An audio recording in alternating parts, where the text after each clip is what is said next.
pod moth. What time is it? Let me check my watch. Oh, it's bone o'clock.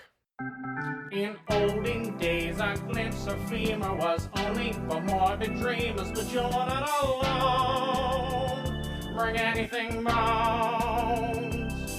Two goofy gals with deathly interest go on a skeleton inquest in your headphones. Anything bones.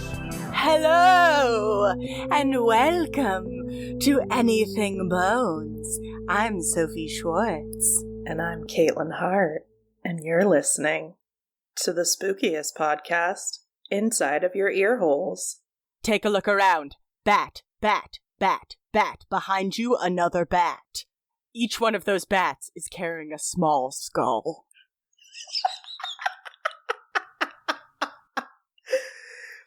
Welcome to Anything Bones, the podcast where we only talk about bats. Yeah, anything bats. Today I'm going to be talking about wings. Why they do that, how they fly. Let's figure it out. Why they have fur. Why they make no sound, find object anyway. Why do they smell so bad? The only thing I remember about the bat enclosure at the zoo growing up was that it just smelled like ass in there.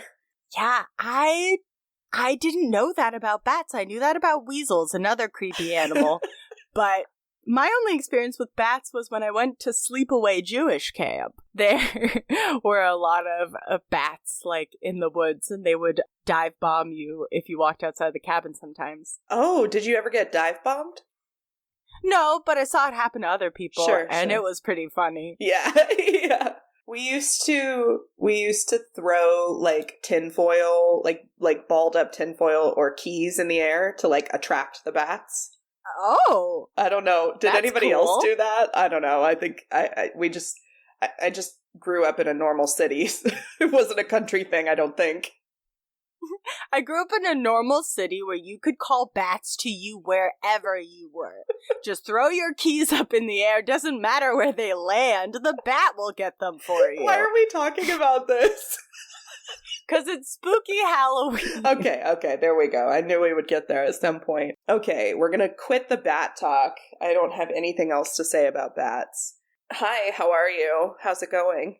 It's going good. I'm very excited for Halloweekend, as the kids call it. Yeah. The Halloween weekend. I enjoy it a lot because I have a balcony and I can kind of people watch. So, from Friday through Sunday, it's gonna be, costumes galore, little kids trick-or-treating, just like full fall all the time. And there's a potluck tomorrow at my work, and I decided to surprise everyone by participating. What are you gonna bring? Well, thank you for asking. I am going to make something. I am going to make... So, my signature Halloween treat du jour is usually Rice Krispie treats, which I make quite well, I would like to say. Oh, yeah. Yeah, and I was going to make the ones I made for my birthday party, the ones that had candy corn and little pumpkins. Reese's Pieces, too, I feel like. Yeah, that was so good. I was going to go for that, but then I found this recipe online that's candy corn fudge, and it's like it's the same fudge recipe, just 3 different colors, and you let it cool, one layer at a time, and you have orange, yellow, and white little pieces of fudge. Yeah, I'm gonna try it. I know it sounds painfully domestic of me, but I'm going to give it a go. No, I support whatever your fudge becomes. My fudgy desires. Yeah, any of your fudge desires. I'll try it at least once. I'll bring you some of my Halloween fudge. Okay, thank you. Thanks for the promise. I have to tell you about a new show that I found on Netflix. Mm-hmm. It came out this year. I don't know if it's like brand new or what, but it's a reality show. It's called Buried by the Bernards. What? It's like a reality show about a family-owned funeral home. It is my favorite thing. Oh my god, yes. Yes. It's a family in Memphis, the Bernards, and I've watched 2 episodes so far. I literally just watched episode 2. It's a treat. So hop on over to Netflix and watch that because it's really good. Wow, I am definitely going to watch that. As y'all know, I have a fascination with morticians and funeral homes and what they do, and, it's fascinating. Yeah, I'm excited to keep watching it. But I wanted to tell you about it on the show because it seems on brand for us. Yes, exactly. And I'm sure other boneheads will want to check it out as well. Exactly. Well, enough with the schmoozing. And the boozing. No, I don't have any booze. I have mint tea. Nice. Probably the opposite of booze. Yeah, if there's a thing that is the opposite of booze, it is a room temperature mint tea. Okay. Does anyone want to know what we're talking about today, or do you just want to hear 1,000 years of banter? I think we should tell stories. I was going to say, I would certainly be interested in some bone talk, as much as I want to keep telling you about my fudge-related endeavors. Yeah. Are you going to make that fudge after this recording, by the way? Yes. Oh my god, dude. That is stressful. No, never mind. I know. I'm crazy. Like, I either do something nothing or 100%. So, like, my options for this potluck were either, like, do something good or pretend I'm too cool for it. And I've decided to actually spend the energy. Incredible. Okay.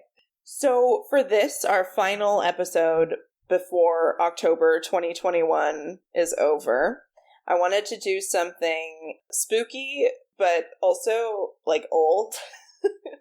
and just, like, creepy. And also, I decided to do something well-known. So, hopefully, there are some people who know a little bit about this story, don't know a lot about it. This is going to be an overview, not a comprehensive discussion of Lizzie Borden.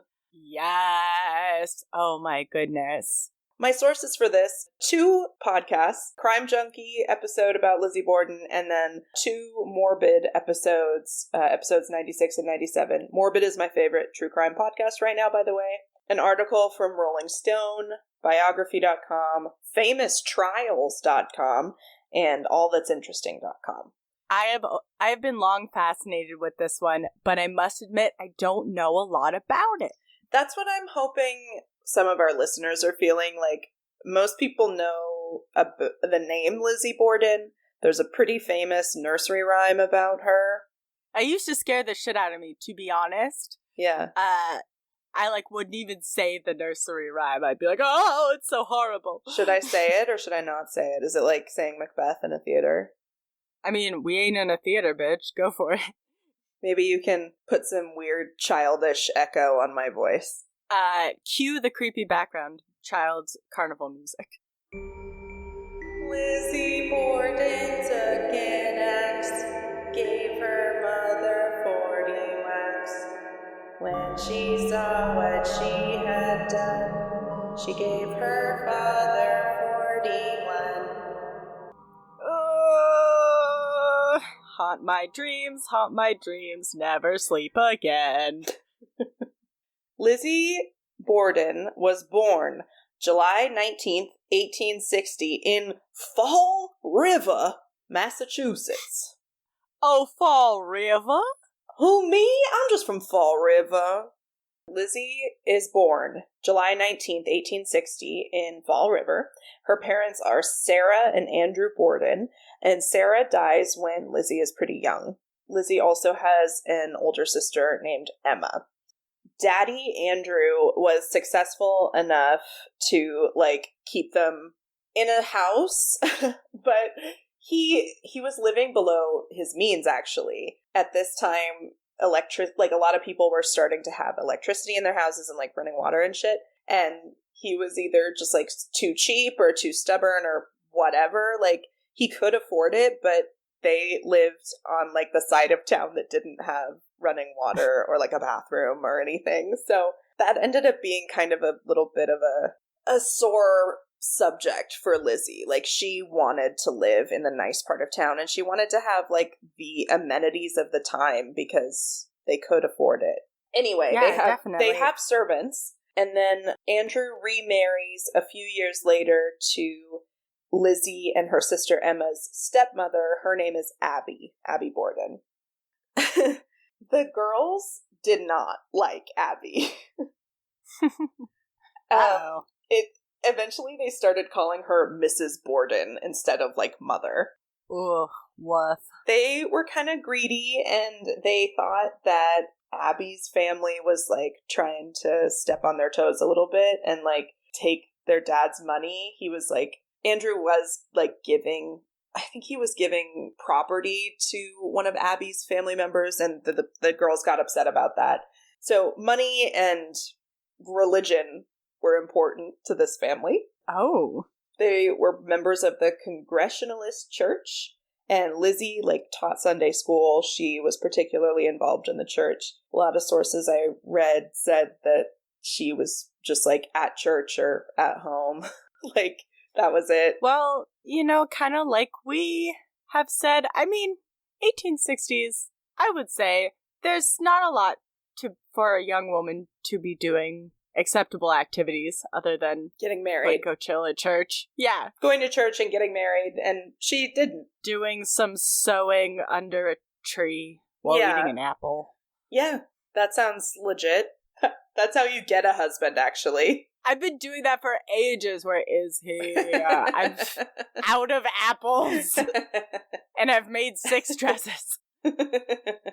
So we are in August 1892. Lizzie's 32 years old. The best age. Yeah, 32, our favorite age. So it's August 1892, and it's a very hot summer.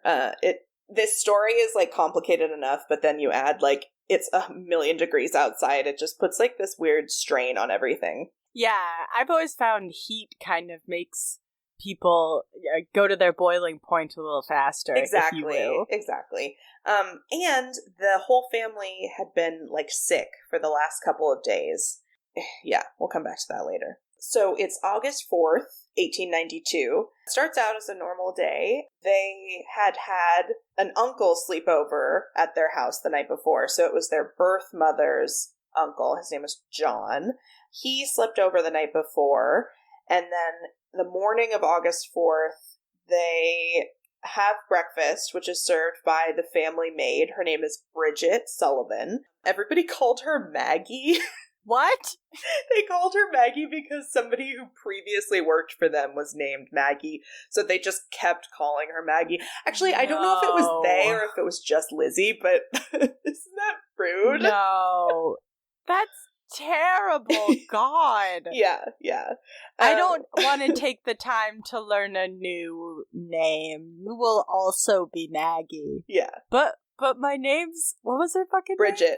Her name is Bridget. That's so far from Not Maggie. even close. So Bridget serves Andrew and Abby breakfast, and Lizzie is asleep upstairs. Lazy bitch. Just kidding.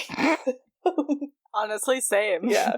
The uncle leaves early in the morning, and then Andrew goes into town to do some work or whatever. He's a business dude.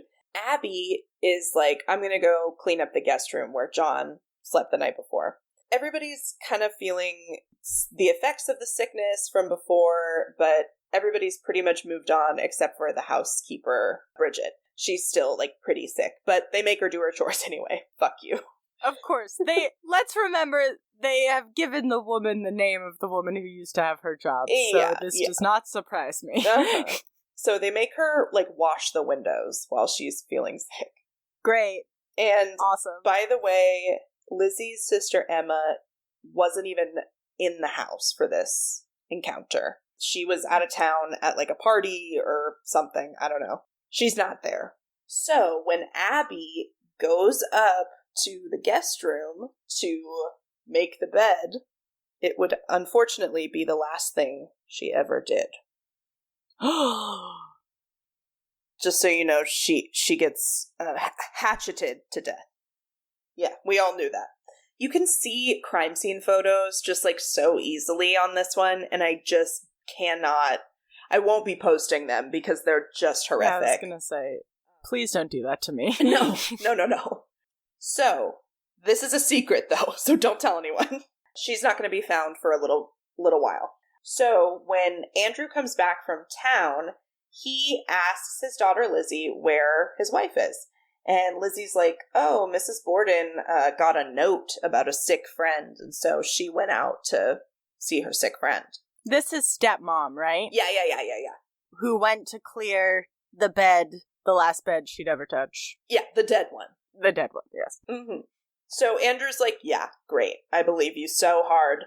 So he sits down on the couch in the living room, like on the first floor, and the maid, Bridget, she's done with her chores, so she's like, I don't feel well, I'm going to take a nap.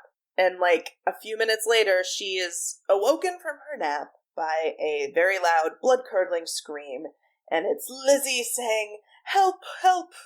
I don't know what she's actually saying, but, you know, help, help. Somebody has killed my father. Uh-oh. How'd that happen? Who did this? I don't know. So Bridget goes to find a doctor, and in the meantime, all of this commotion has attracted the attention of the neighbors, who call the police, and they come into the house and are just like, hey, what's up? Of course that they do. Yeah. It's the 1800s. I'm sure that they touched everything, picked everything up, and rubbed their faces on it. Oh yeah. So at this point, they're like, okay, Andrew's been murdered. Where's Abby? And Lizzie's like, oh, she got this note about a sick friend and she went to go visit her friend. And Lizzie also makes a point to mention, oh, we've all been sick. Like, I wonder if it was poison or something. I'm sure she didn't say it like that, but she was like, maybe somebody... Or maybe she did. Or maybe she poisoned everybody and didn't get the dosage right, so they just got sick. They didn't die. Cannot confirm or deny. Maybe they were sick. We do not know. Okay, I was gonna say, is that something people suspect her of? Yeah, hell yeah. I guess. Yeah. Yeah, that makes a lot of sense. Yeah, you're gonna see why in a little bit. So, Bridget comes back with a doctor named Seabury Bowen. Oh, Seabury Bowen? The town doctor? And then the fucking maid goes upstairs because nobody apparently has thought to look upstairs. No, of course not. And finds Abby, dead in the guest room. I think there was an account that said that maybe, a neighbor who went upstairs to go get, a bed sheet to cover Andrew found the body. Either way, Lizzie, would have had to walk past the guest room to be like, oh, hi, Dad. And then, oh, I'm the only one here. Somebody killed my dad. I don't know who it was. I would prefer to have it go down this way, that the maid goes up there to get, something, whatever, from the guest room. She opens it up, she looks inside, she closes the door, and she goes, I'm not cleaning that up. Fade to black. So, it's later determined that Abby was hit with a hatchet about 18 or 19 times, and Andrew was hit about 11 times. Abby's blood was this is gross, was congealed, so they're like, oh, she's been dead for a while. And Andrew is more recent, obviously. Like I said, I don't want to post the crime scene photos because even though this happened a long time ago, it's still really upsetting. Andrew just doesn't have a face after this. His face is just gone. Oh, it's Lord. Disgusting. May I ask how big of a hatchet we're talking about? Because not an axe. No, and they actually, I don't believe they ever definitively found it, so, not sure, but I think a hatchet is, it's something that can just, you can hold in one hand, I would think. Yeah, exactly. Yeah, and there's a lot of rage there. Too. But, yeah. To hatchet the face out feels very personal. Yeah, and Abby was hit in the face and, the back of the head a lot. Everybody agreed that, probably 1 or 2 blows would have done the trick, so this was definitely overkill. So, Lizzie Borden is this, respected Sunday school teacher, and she's this spinster who still lives at home. She's in her 30s, it's over for her. Yes, that old bat. What a terrible old hag she is. Yeah, and she's like, oh no, I was in the barn when Dad was killed. I wasn't even in the house. And this just sucks. The cops actually arrest an innocent Portuguese immigrant because they just were like, a foreigner probably did it. Of course. And he had nothing to do with it, I'm guessing. I'm sure. A small mercy, though, I couldn't find his name anywhere, so that's good. His name didn't get, like, tied up in this bullshit. Yeah. Lizzie, though, they did have some other theories, but, like, Lizzie's was obviously one of the main witnesses, and her story just kept changing. Like, it just didn't make any sense what she was saying that she was doing during the time of the murders, and, like, based on the congealed blood, if a stranger had done this, they would have had to kill Abby and then, like, hang out in the house for hours and then kill Andrew and, for some reason, not kill Lizzie or the maid. Yeah. Which, obviously, I'm glad they lived, but, like, you know, why? You know, it doesn't make sense. Yeah, no, if you're doing a robbery, if you're doing, like, a mass murder, you're not gonna discriminate like that, I guess. Yeah, and nothing was taken, so it's like, this wasn't a robbery. They only killed 2 out of the 4 people that were in the house. It's also the way it's described, and one of my sources, in one of the episodes of Morbid, it was a 2-parter on Lizzie Borden. In the first part, they recorded from the Lizzie Borden house, which, oh my God. I'm just gonna, like, spoil it for you. You can, like, go stay there. It's a bed and breakfast, basically, and you can spend the night at the Lizzie Borden house. No. I know, I don't want to. Pass. I know, I'm not going to. I couldn't. I wouldn't be comfortable. I want to go on a tour. I want to see it. I don't want to stay there for more than an hour. Yeah, I would like to go on a very well-lit, sunny 2:00 in the afternoon. Mm-hmm. Exactly.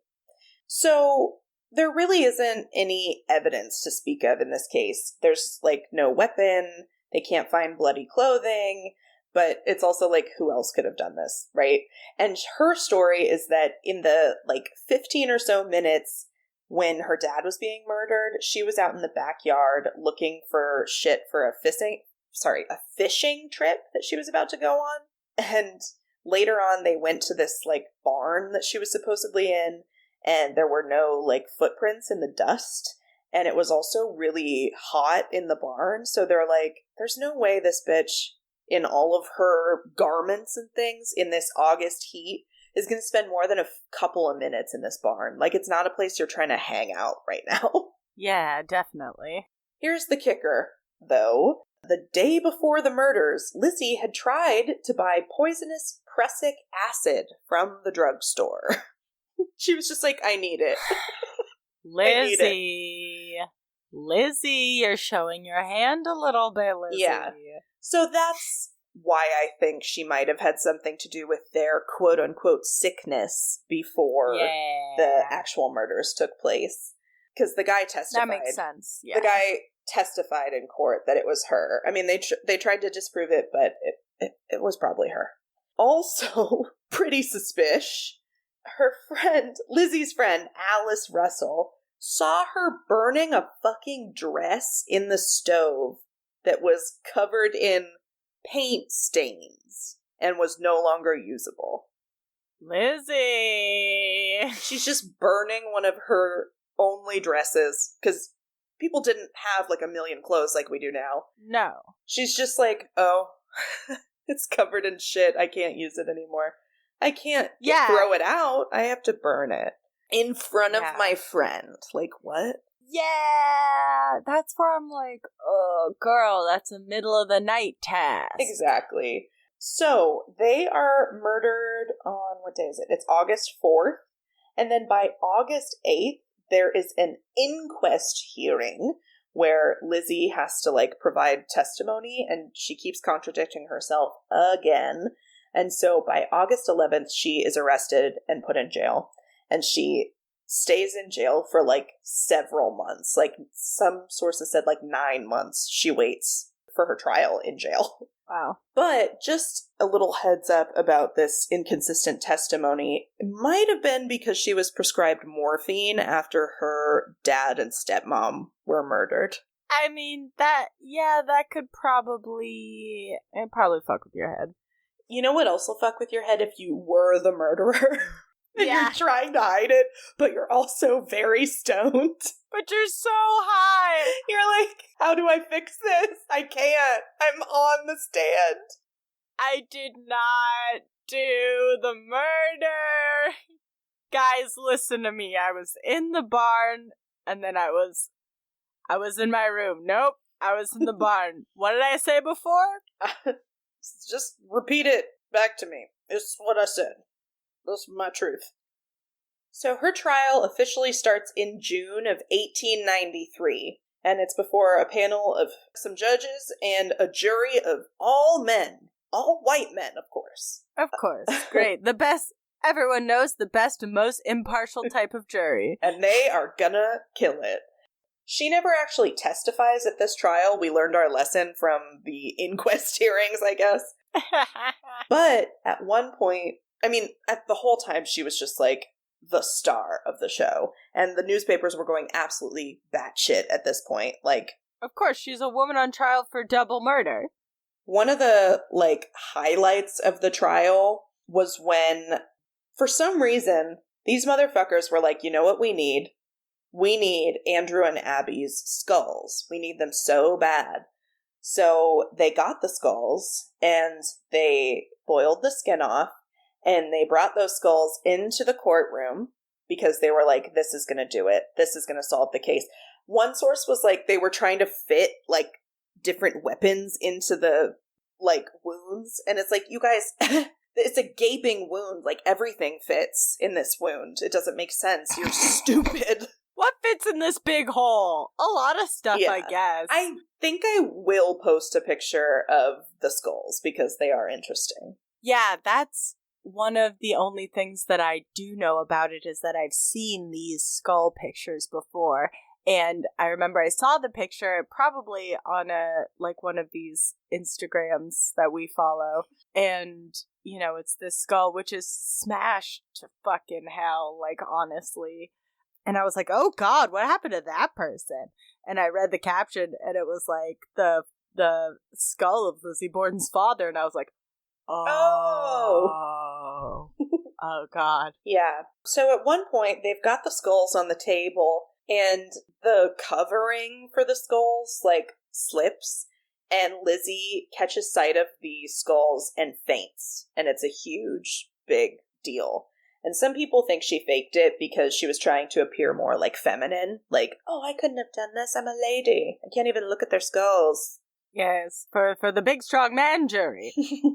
So there are a lot of witnesses, a lot of back and forth, a lot of people trying to say she was here or Andrew was here. You know, there's a lot. It could be its own episode, so I'm going to give you the main point. Basically, the prosecutors were like, nobody but Lizzie could have done this. Like, what the fuck? The defense was like, well, there's not actually any shred of evidence against Lizzie at this point. There's no blood, there's no weapon. They couldn't find the clothes that the murderer wore, because obviously this was a violent attack and the murderer would have been covered in blood, which is why that dress burning is so suspicious. Some people actually, this is kind of weird, some people think that she might have committed the murders naked to, like, avoid getting blood on her clothes, but, you know, that was actually something I highly doubt it. Yeah, and that was something that one of the lawyers, like, threw out as kind of like a joke, like, oh, she probably did this too, or something. I can't remember which side said that, but it kind of stuck.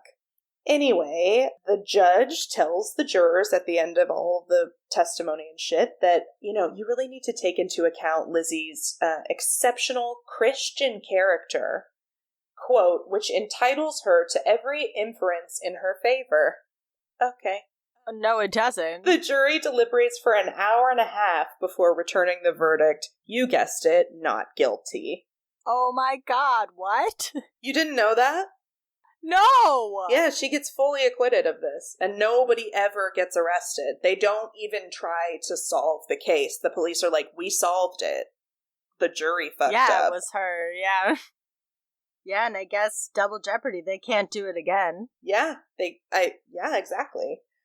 Some people do speculate, though, that if she had been a man, that there's no way that she would have gotten acquitted. I speculate that. I speculate that hard. Yeah, because that was kind of why it was so, like, at this time in the 1800s, they didn't think women could do anything. You know, it's like, no way is a woman capable of such a act of violence or a crime that's so, like, labor intensive as killing someone with a hatchet.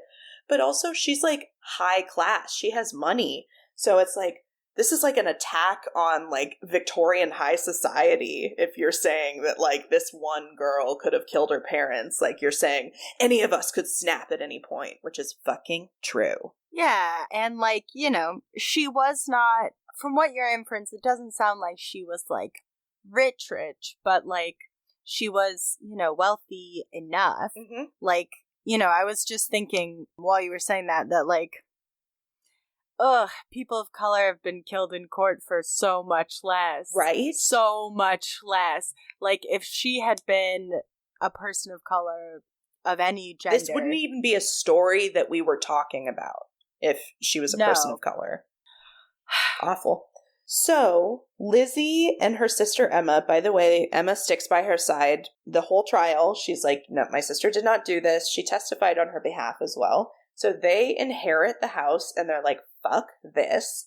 And they go buy a house in the more fashionable part of Fall River, which is where Lizzie had wanted to live all along and why she, like, maybe resented her father for not taking them there. They lived together in this house until 1904, and Lizzie changes her name to Lizbeth at this point, by the way, and she meets an actress named Nance O'Neill, and the pair, like, form some kind of strong bond. They might have been lovers, who cares, but Emma either didn't approve of that relationship or she found out something that she didn't want to know about her sister, because a couple years after Lizzie and Nance met, Emma just, like, moves out of the house and they never speak again.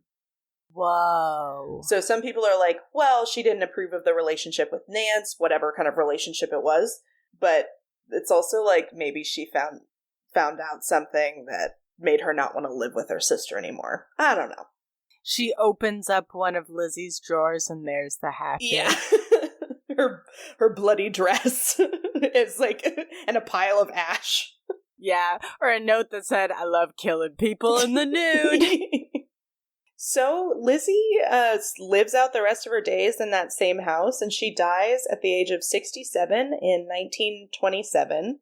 And her sister Emma died, like, a few days after her, even though they, like, hadn't spoken in a long time. They just, like, died around the same time. And they are buried next to their parents' graves at the Fall River Oak Grove Cemetery. You know how I feel about that. Yeah.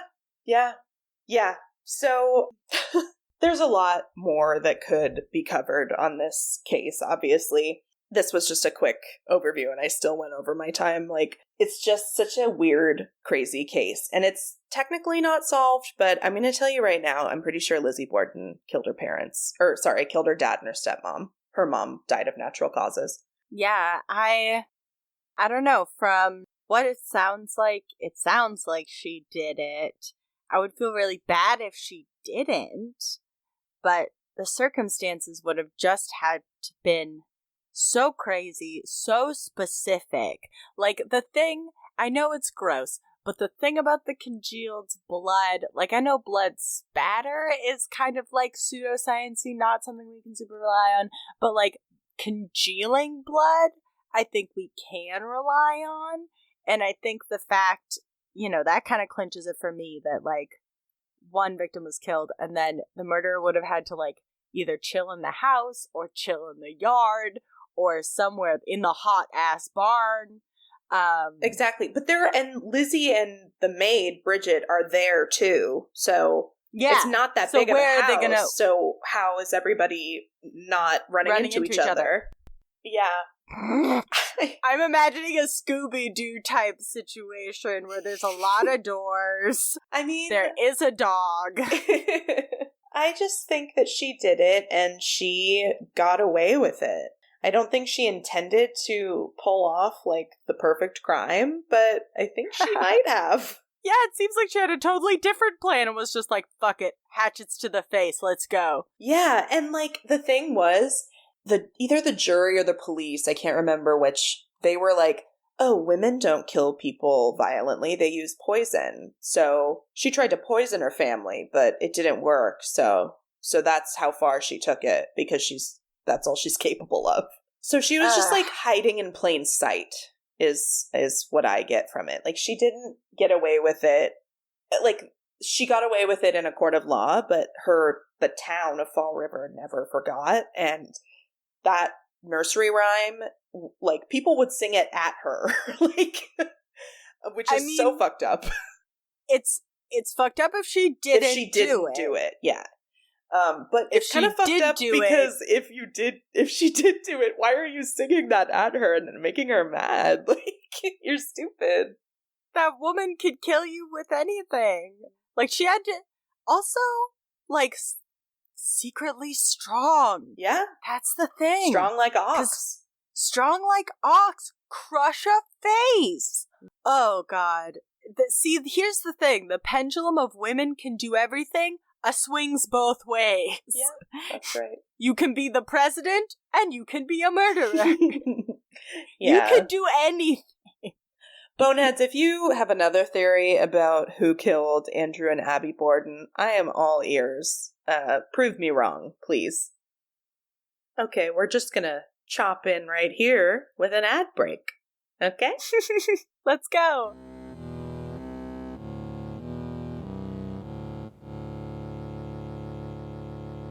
Hey everyone, my name is Eddie, producer, legend, and host of My Crunchy podcast over on the Podmoth Media Network. If you're looking for something chaotic, somewhat messy, and very incomprehensible, then go stream My Crunchy podcast on Spotify and Apple Podcasts. So stop searching and start listening to all your new faves from the Podmoth Media Network team now.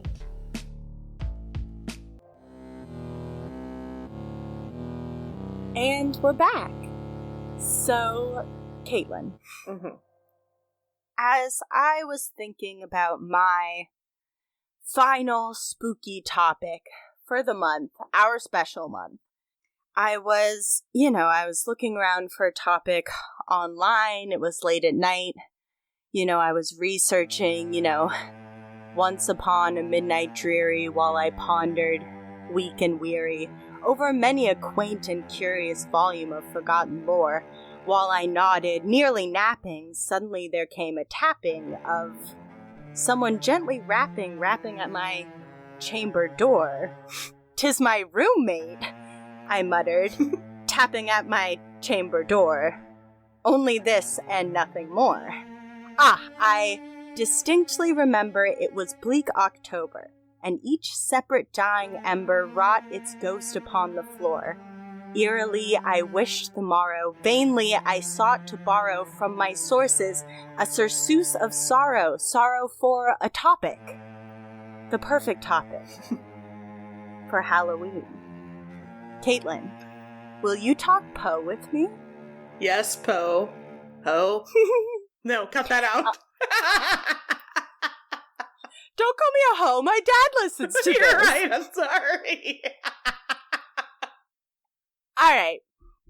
As you may have guessed from my opening passage, we're going to be talking about the poet prince of horror himself, Edgar Allan Poe. Oh, perfect.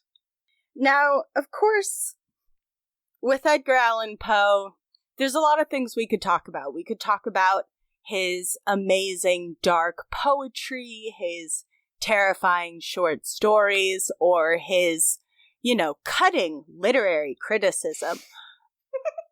But we will not be talking about any of that. None of that. Not on this podcast. No way. Now that's smart shit. We're going to be talking about his death and disappearance. Oh my god. Okay, I actually don't know this story. Hell yeah! I'm really excited. Okay.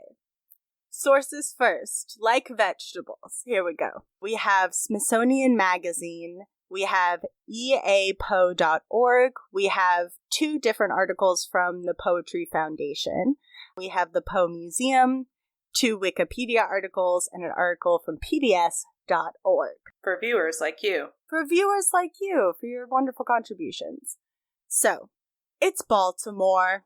It's October 3rd, 1849. Oh boy. And a cool guy named Joseph W. Walker, who is a compositor for the Baltimore Sun, was heading on down to Gunner Hall. And it's election day, so there's a lot of hubbub going on. And Gunner Hall is a pop-up location for voting. It's a polling place. And so Walker and other white landowning men are going to vote, because that's all who could vote at the time. And as he's getting to the polling place, he sees this really shabby, run-down guy in, like, secondhand clothes. He's all fucked up.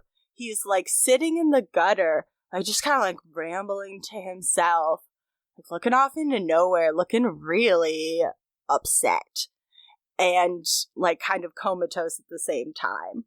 Walker goes over there and is like, "Hey, buddy, you good?" Yeah. And spoiler alert, he was not good. I figured. So this semi-conscious man was, like, unable to move, and Walker tries to help him, and after finally getting him to talk with him for a little bit, he finds out that this fucked up gutter guy is the poet Edgar Allan Poe. Oh god. What's he doing in the gutter? What's he doing in Baltimore? Yeah. Oh yeah. Where's he supposed to be? We'll talk about where he's supposed to be in a bit. Okay. So he asks Poe, "Do you have any acquaintances or any buddies in Baltimore that I could hook you up with? Because I'm not sure how to help you." And Poe is able to give him the name Joseph E. Snodgrass. Sorry. No, please laugh. Can you spell that? Is it Snodgrass?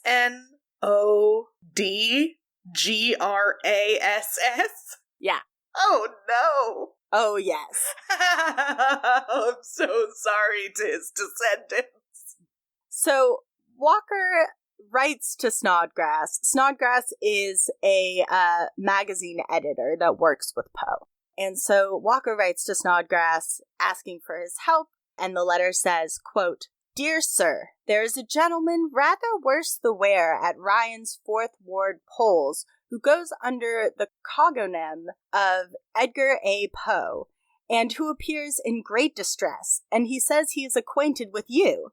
He is in need of immediate assistance. Yours in haste, Joss W. Walker." So he sends the letters like, "Hey guy, I've got your bud and he needs your help now." And Walker helps Poe to, like, a nearby public house to wait for Snodgrass and Henry Hearing, who is Poe's uncle. And they are able to get him to Washington College, and there they admit Poe, and they make him kind of as comfortable as possible. But he's really out of it. He's not making any sense. Doctors try to question him. Dr. Joseph Moran, who is going to come up a lot in this, because he's the only doctor who was, like, attending to him, and Poe didn't have a lot of visitors at this time, so we rely a lot on this guy's account for what's happening during this time when he's in the hospital with him.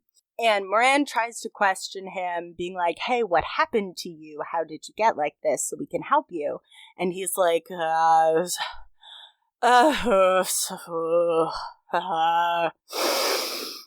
and that's not super helpful. As Moran put it, his answers were, quote, "incoherent and unsatisfactory." Yeah, I'll bet. So depending on which account, because the accounts differ a little bit during all of this, depending on which you believe, Poe either died at 3 a.m. or 5 a.m. on October 7th, 1849. And Moran says that his last words were either one of two phrases, and I'll give them both to you. The first one is, quote, "Lord help my poor soul." Okay. He said that. That's a strong take. Okay, and this is also what Poe said before he died. Quote, He who arched the heavens and upholds the universe has his decrees legibly written upon the fontanelle of every human being and upon demons incarnate. And then he beefed it. Okay, so I think both options are good, but I think I want the first option to be true for him. You know, we hardly ever disagree, but I want the one where he's yelling about demons. All right. We can agree to disagree on that. What we want Edgar's last words to have been. And fontanelle, it's the... Yeah. It's the what am I saying? The baby it's the soft spot thing. Yeah, exactly.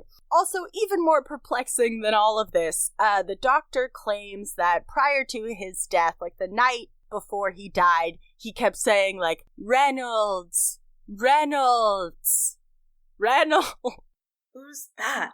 No one has ever been able to definitively determine who Reynolds, because there's a couple different Reynolds he could be talking about. He could be talking about a newspaper editor named Jeremiah N. Reynolds.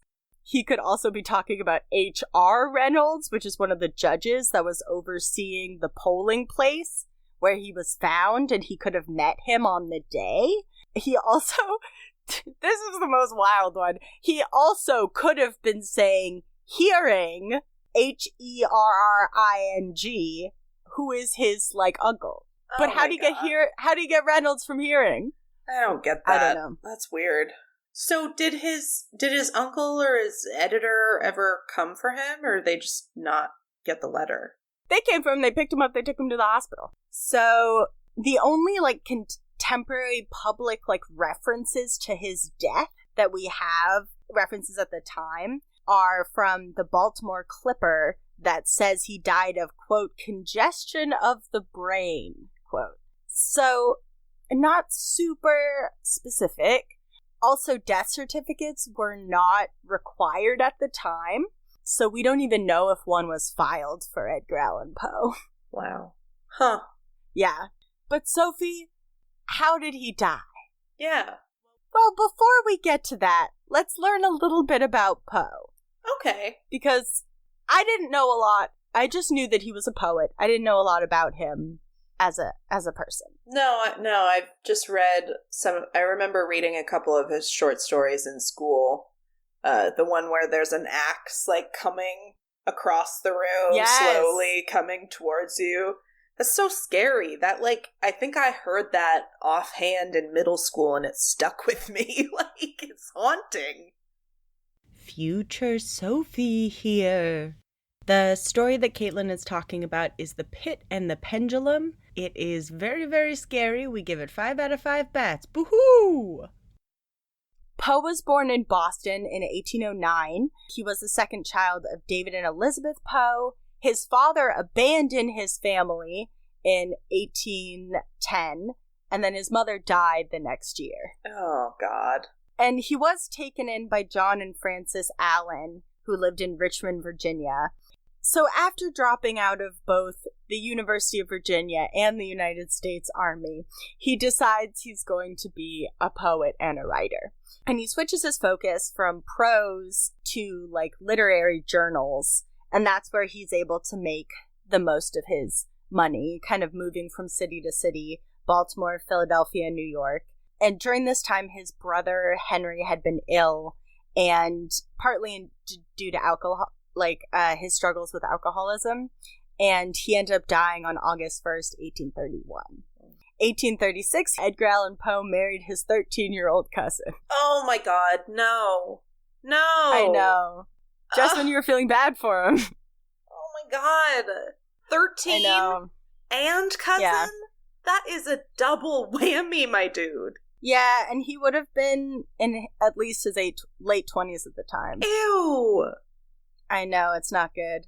Don't worry, she dies of tuberculosis in 1847. Awesome. So after his brother's death, he decides he's going to actually really take his career seriously, and he ends up being one of the first Americans to actually make a living doing his writing, because at the time, there was very loose copyright laws, if any. So a lot of the time, periodicals and newspapers and shit would print reprint British stuff, just under different names, so they didn't really want to hire or pay American writers for original work. Sure, why? Why buy the cow when you can get the milk for free? Sorry. I hate that expression. That expression is disgusting. Yeah. Why create anything new? It's all the same. Life is full of bullshit. Why do anything? Like I said, they weren't paying American writers very well, so Poe himself often had to make what was described in one article as humiliating pleas for payment. Oh, sorry. That sucks. Yeah, which, like, I think if there are any artists listening, you probably feel that exposure doesn't pay the bills. Right. So he ends up supporting himself by editing several magazines and journals. We have the Burton's Gentleman's Magazine and the Broadway Journal in New York. Okay. It's interesting because this guy kind of has his hands in a lot of different genres that you might not expect. Yeah, he's got the poetry. Yeah, he's got the literary criticism and the short stories. But he also wrote detective stories. Also, essays on cosmology and cryptography, which is like codes and ciphers and stuff. Okay, Edgar. I know. That's cool. Like, what the fuck? Yeah, pretty cool. So at this time, his first wife is dead, and he's hanging out in Richmond, and he ends up rekindling his old kind of flame with Elmaria Royster Sheldon, who was a wealthy widow that lived in Richmond, and they knew each other as kids and were kind of in love then, fell apart, came back together later. And, but her kids hated him. Oh my god. That's relatable. So they became engaged in 1849, and Poe is going to move to Richmond permanently to be with his new bride, and he's planning a trip to New York to bring his mother-in-law, Maria, to Richmond. And while doing this, he's supposed to stop in Philadelphia to edit a collection of poems for Mrs. St. Leonard Loud, and she was kind of a minor literary figure in the American industry at the time. In actuality, Poe would actually never make it to Philadelphia or New York. This is where he ends up showing up in Baltimore. Oh shit, so he's... Like I said, weird. He wasn't supposed to be there, yeah. Because he took a boat from Richmond on September 27th, and he arrives the next day, on the 28th, and then over the next few days, we have no information about what the fuck he was up to until October 3rd, when he showed up being like, somebody help me, I'm real fucked up. That is so bizarre. What were you doing? You know, we don't really know, because, like, all medical records and documents, including, like, you know, this questionable whether or not he has a death certificate, have definitely been lost in the interim years. And, you know, everyone disputes kind of how he even died. Yeah. Because, you know, we don't have these medical records, so people are guessing things, everything from hypoglycemia to murder. You know, you're two ends of the spectrum. I thought so. Actually, that's pretty right. And there are actually as many as 26 published theories on how he died. Oh my god. Yeah, and we're not going to go through all of them. No, and we'll never know. No. But here are some fun theories. Okay. I would like to get this one out of the way real quick, up off top. Trigger warning for suicide. A lot of people think of Edgar Allan Poe as a person who is very depressed and very sad. And as I just recounted his life to you, you may infer why. He kind of spent his whole life surrounded by death and destitution. He had a lot of gambling debts, too. So he was living rough times. Some people think that he chose to end his own life in some way because he was taking a lot of laudanum at the time. And the year before, I think he almost overdosed and died. But people are very up in the air as to whether or not that was a suicide attempt or if he just gave himself too much laudanum. Was like not trying to die, was just trying to be real blissed out. Yeah. Oh, God. Who knows? So I just want to quickly discount that, because there have been people who have analyzed his writing in current times that say that, like, yes, he was extremely depressed, but it's debatable whether he was really suicidal. Hey friends, back at it again. I just wanted to pop in here for a little content warning for discussion of alcoholism. So remember our friend Snodgrass? Yes. He was the magazine editor, and he was convinced that Poe died due to his struggles with alcoholism. And the thing about Snodgrass is that he was a member of the temperance movement. So the temperance movement are people who are very much against alcohol. They're the people who are taking hatchets and, chopping up big barrels of booze and stuff. So he's like the people who want prohibition is the temperance movement. And so he was really like pushing this story everywhere he could that Poe died of alcoholism so that he could further his own agenda of temperance. To use it as like a look at what alcohol can do to you. Okay, yeah, fucking asshole. Which is not something to do with somebody's death. And this is hard because there is a certain reputation connected to Edgar Allan Poe's name of him being like a drug addict and, drank himself to death. But honestly, there are accounts that say that he would get drunk off of one glass of wine, and that both him and his sister had a really hard time processing alcohol and it would make them sick. So I don't find it super... Also, congestion of the brain or cerebral inflammation, these are euphemisms they would use back in the day to say that someone had died of struggles with alcoholism. And so, I don't know, I don't totally buy it. Just as a person who, when I drink, I get very sick, I don't want to keep drinking after that. Right. Yeah, so nevertheless, there's kind of a story that persists with this, that Edgar Allan Poe was on his way to do all his second marriage stuff, and he decided he was going to stop off in Baltimore to hang out with some of his army buds, and they were going to have a big drinking time together. And this theory kind of goes hand in hand with one published by a woman named E. Oakes Smith. Basically, the first theory is that he was out with his boys, and he got really drunk, and he poisoned himself. A theory connected to that is that he was out with his boys, and he said something, he was like giving a look to a lady or said something to a woman that offended her, and one of her friends went over and beat the shit out of him. Well, where are his buddies, though? Like, wouldn't his buddies have come forward and been like, oh, he was with us? I know, right? Like, and nobody did that. Yeah. I don't know if I buy that. There's also, another branch of this out with your buddies line of questioning is that Poe had left Richmond with about $1,500 that was in like magazine subscription money that people gave him to subscribe to the magazine. So you're supposed to be taking that money, which is a lot of money nowadays. Like, and I believe the subscription for this magazine is like $5 a year or something like that. So like, it was a lot of people's money that he had with him to bring to his editor. And that money was never recovered. So a lot of people think that he was robbed, like mugged and beat up. Yeah, that could have happened. Super tracks. This next one is the one that I find maybe the most interesting out of all of them. Okay. Have you ever heard of cooping? No, but I bet you'll tell me. So at this time, there was a lot of, this is so loaded to talk about now. But at this time, there was a bit of voter fraud going on. For real, though.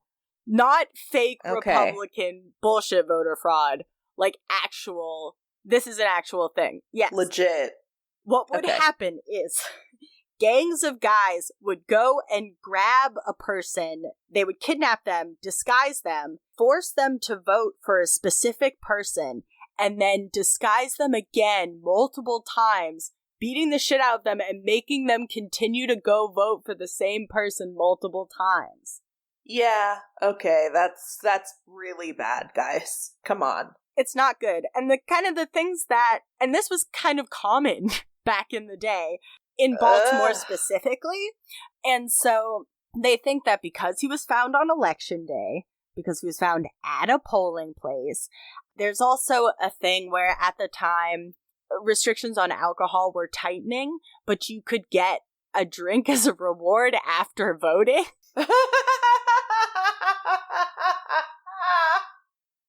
That says it all right there. In the era of prohibition, the government will give you a drink if you vote. Oh my god. Yeah. We weren't full prohibition yet, but it was a great way to get people to go vote a lot. Yeah. I mean, I guess it reminds me of joints for jabs. People getting vaccinated for COVID and getting a joint in Washington. It's an old American standard. We want you to do something. Yeah. Here, we're going to give you a substance. Yeah, we're going to give you something to make you happy. But so this is important to say because he was found so mentally fucked up that they think he was just hammering back drinks every time he got to vote. Oh, yeah. I mean, like, maybe. Shit, that's wild. I think that's the most interesting one so far. There are other ones that are more medically interesting, though. As much as I wanted to be cooping, this is a bit of a reach. So in 1999, there was a public health researcher by the name of Albert Donne, whose theory was that Poe died as the result of carbon monoxide poisoning. What the fuck?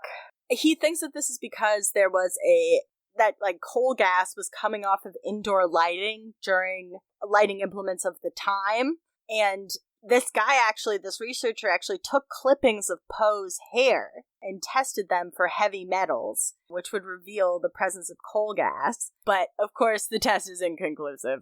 Of course it is. I was going to say we have hair clippings, but no fucking autopsy. Are you kidding me? So another one that's kind of coming out of left field from the medical community, because the medical community is throwing spaghetti at the wall like nobody's business on this one. In 1996, Dr. R. Michael Bennett, he was in this clinical pathologic conference where they basically gave doctors anonymous patients with symptoms and told them to diagnose them based on what they had. And this guy had patient EP, who was a writer from Richmond. And according to the chart, basically this guy had been admitted to the hospital with lethargy and confusion. The condition had a rampant downward spiral shortly after the patient was exhibiting delirium, visual hallucinations, and a wide variety of pulse rates and breathing. Within 4 days, EP is dead. So this doctor looks at this and thinks about it, really looks at the symptoms and says, this guy has fucking rabies. Oh my god. So of course, EP is Edgar Allen Poe. These are Poe's symptoms. And I'm so familiar with bullshit like this because my mom would fucking do this kind of shit to her students all the time.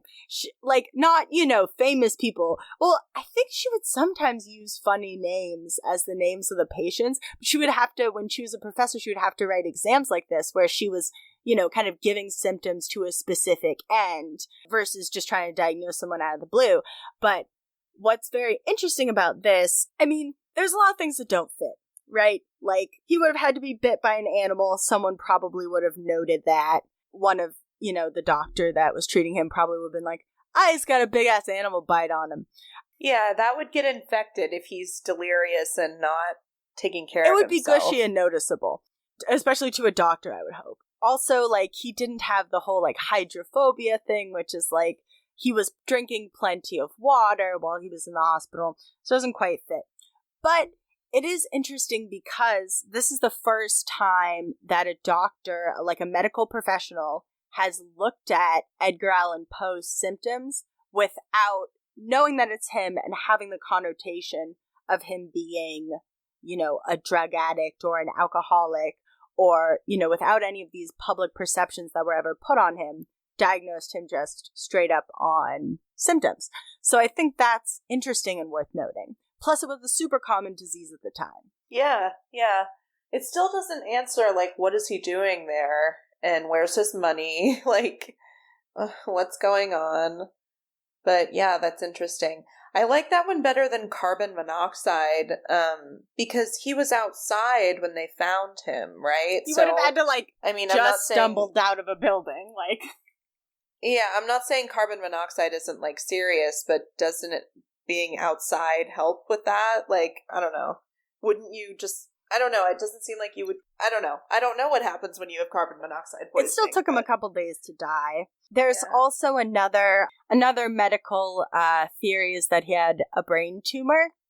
They ended up actually exhuming Poe to bury him somewhere else because he was buried... We'll talk a little bit about his funeral at the end, but he was buried rather hastily and unceremoniously, and so they exhumed him to bury him somewhere else, and they ended up picking up his head, and they shook it, because of course they did. And they heard something rattling around in there, and they were like, it must be his brain shriveled in there. And the scientists were like, no, you dopes. The brain has already decomposed. So they think that perhaps he had a mass in his brain, and after his brain decomposed, this mass remained. Still doesn't explain where the money, why he there. I guess how he died. If he has a brain tumor, that kind of explains it, because he's doing things that are weird. Yeah. Alright, last big theory. Are you ready for murder? Yes. Okay, yes. Okay, so in 2000, the book Midnight Dreary, The Mysterious Death of Edgar Allan Poe, by author John Evangelist Walsh, posits this theory. Poe was murdered by the brothers of his fiancée, Maria Sheldon. So apparently, according to evidence from newspapers and letters and memoirs, Walsh thinks that Poe actually made it to Philadelphia, where he was ambushed by Shelton's brothers, who were like, don't marry our sister. And Poe was so freaked out that he disguised himself in new clothes and hid in Philadelphia for a week before going back to Richmond to marry Sheldon. And then Sheldon's brothers actually ended up getting to Poe first in Baltimore. And then they beat him up, forced him to drink whiskey, which they knew would send Poe into a deadly sickness. So how likely you think that is? I don't buy this one. I'm sorry. What? I don't. I mean, it's just too random. I think it's a brain tumor. Now I've got that on my mind. No pun intended. But I think that's what it was. Well, only Poe will know. Poe's funeral was very simple, like I said. You know, at this time he had already written The Raven, which was a really massive success, but he was not anywhere well known as he is now. So his funeral was only attended by his uncle, Henry Herring, the guy he might have been calling for, and his cousin, and he was in a mahogany coffin, and his doctor's wife made the shroud for him. What happened to his fucking fiancé? Where'd she go? Fuck? No, she's not here for this. What the fuck? I mean, maybe she's too upset to go. I could see that, but... Yeah, it's just so sad because the entire ceremony lasted 3 minutes. Aww. It was, it was really badly raining. It was pretty dreary outside. They had a reverend there, but he decided not to do a sermon because the crowd was too small. God damn it! I know. So, Poe was originally buried without a headstone towards the rear of the churchyard near his grandfather, and he actually had a headstone that was made for him out of white Italian marble paid for by his cousin, Nielsen Poe, but it was destroyed when a train derailed and went through the graveyard. What the fuck? Are you fucking kidding me? That doesn't make sense. A train derailed and went through the graveyard. And broke Edgar Allan Poe's fucking tombstone. That sucks. Yeah, and this is kind of a funny thing, just a real quick tidbit, is that when they were exhuming him, they kind of forgot which way he was supposed to be facing. So and it was like, he was in a section with just very simple grave markers. His is number 80. And there was someone buried on one side and Poe buried on the other side, and they dug up the other guy first. Because, of course. Shit. It happens. Everybody makes Everybody mistakes. makes mistakes. Everybody has those days. Everybody knows what I'm talking about. Everybody gets that way. Hey! But I'll end it on something of a happy note. On October 10th, 2009, Poe received a second funeral in Baltimore. Actors portrayed Poe's, contemporaries, other writers of the time, and then they wrote eulogies in the styles and voices of those various writers to give to Poe. And then the new monument was erected for him. So, I think, a bit of a controversial dude, didn't always make the best decisions, and had as mysterious and grim an end to his life as he lived it throughout. Yeah, I just really didn't know that it was so, controversial. I mean, I have been sitting on this story for a while. A, because it's long. B, because it's Lizzie Borden is pretty much solved, but this is unsolved in the extreme, in that, yeah. I honestly want it to be the cooping, because that would be so wild. Yeah. And it's just one of those things in history where you're like, people did that? You're like, yeah. They would just disguise the same guy and keep sending him in. And he's just more and more bloody and incoherent. And drunk. And the vote tally person is just like, next, get in here, next. Yeah, basically. Here's your beer, bye. Thanks for voting. Yeah, here's another drink. Yeah, right. Exactly. Well, good job. Thank you.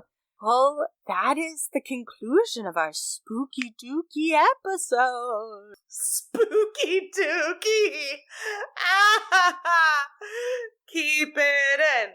It's a haunted turd. All right, boneheads.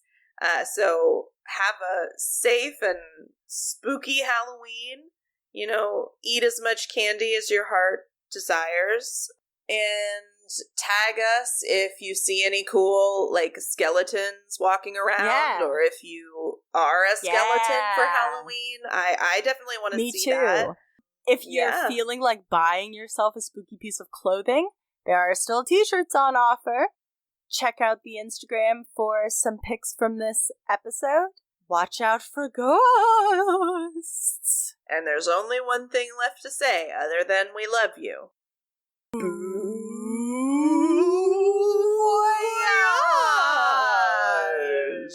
Happy Halloween! We love you. Goodbye.